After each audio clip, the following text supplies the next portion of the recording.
અધમને ઉધારનો ઉધાર, તમે અધમનો ઉધાર કર્યો. હું સૌ તમારા ઘરની નાર, નિધિયાનો નાતો પ્રભુ મારા શિરે ધરો. ભગવાન કે વાસણ સોટવું ને વસ્તુ છે મોટી, આ ઠામ વિના નો થયા. હાચો પારો છે પરિબ્રહ્મનો, એટલે આમાં શ્વાસાલય હાચો જ આલે છે. પરિબ્રહ્મનું એ ધ્વનિ ઉઠી રહ્યો છે, પણ અધૂરાથી આ જીરવો નો જીરવા.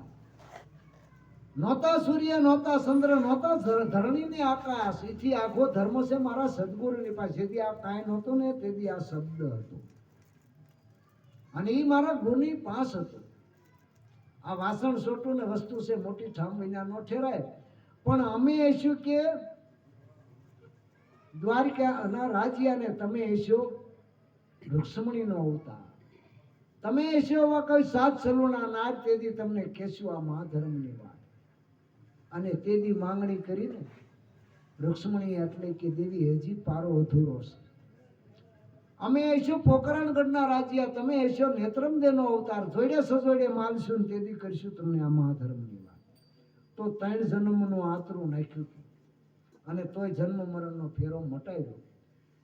તો બાપા અમારી ઉપર દયા કરો કે પણ માગ્યા વિના અપાતું નથી. નિકટનો કદાચ એની અર્ધાંગના હોય તો માગ્યા વિના વસ્તુ ઓળખાવાતી નથી. માંગણી 2 વાર કરવી છે. અને બાપાને ભાવ જાગ્યો સમજ્યા.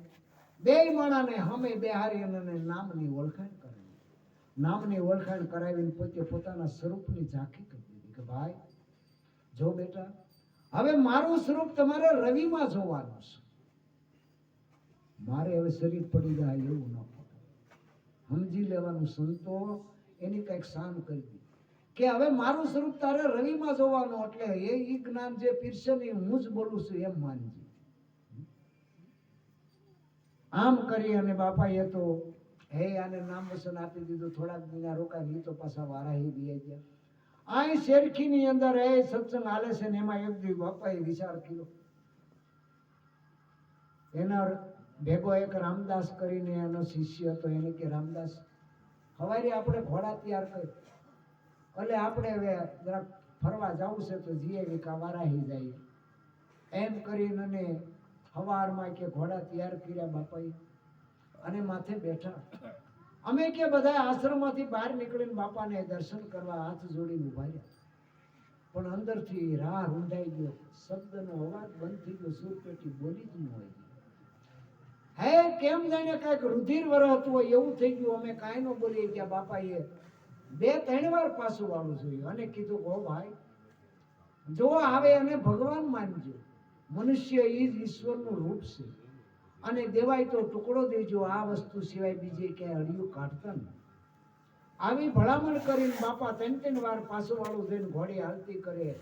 એક એની હારે કૂતરું હતું, એ પણ એની હારે હાલતું થયું. અમે કાંઈ બોલ્યું નહીં. આગળ જતા રસ્તે આગળ જતા કે એલા રામદાસ કે હું બાપા કે ઓલો કમીજડાનો મેપો ભરવા એને આપણને આમંત્રણ દીધું છે કે આપા તમે મારે ને આવજો, એટલે આપણે એને વસન દેવાઈ દઈશું. તો હાલ આપણે કમીજડાનો રસ્તો લે. હે તો આગળ આવતા કમીજડાના રસ્તે સડે છે અને આવે છે. કમીજડાને શું બને છે?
વિરમગામથી કે કમીજડાના રસ્તે છેડાને જ્યાં જાય છે મેપા ભરવાડની ઘીરે મેઘાબાઈ કે જુહાર કર્યા, આવો આવો બાપા. હે પગમાં પડી, હે ખાટલો પાથરી દીધો, ગોદડું પાથરી, એક ગોદડાનું બાપાને વસીતું પાણી જલપાન કરાયું.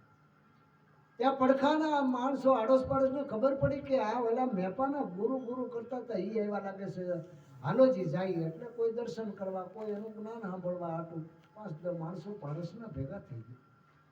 હે દીકરી ભગત ક્યાંય ગયા? કે બાપા એ આજ જ ગાયન ગયા છે, પણ અટાણે આવી ગયા હોય, પણ આજ થોડુંક મોડું થઈ ગયું, બાપા હમણાં આવશે. બાપા એ થોડીક વાર સત્સંગ ચલાવ્યો, અડધી કલાક થઈ ગઈ, દીકરી હવે અમે નીકળી. અરે પણ બાપા ન જવાય, આગળ ભગત આવી જાય, મને ઠબકો દે. દીકરી જવાય, રોકાય એવું નથી, અમારે જવું પડે એમ છે. હવે ભગતને કહે છે બાપા આવ્યા હતા. અરે પણ બાપા ન જવાય, એમ કે છે ના ના દીકરી રજા કર. એમ કરીને બાપા જુવાર કરીને હાલી નીકળ્યા.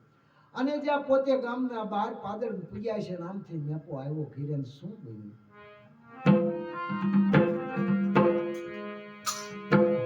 માણ ગોરોએ રજાઓ લીધી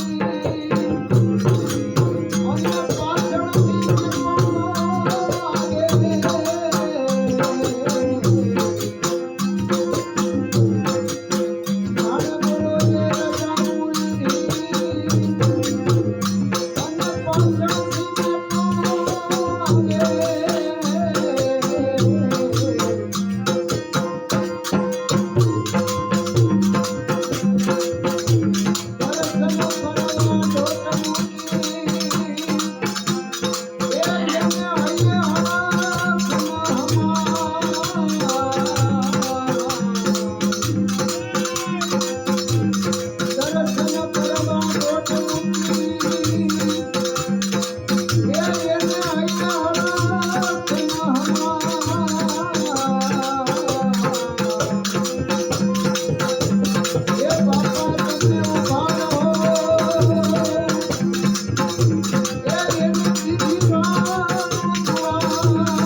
બાપા નીકળ્યા, પાછળથી મેપો આવ્યો.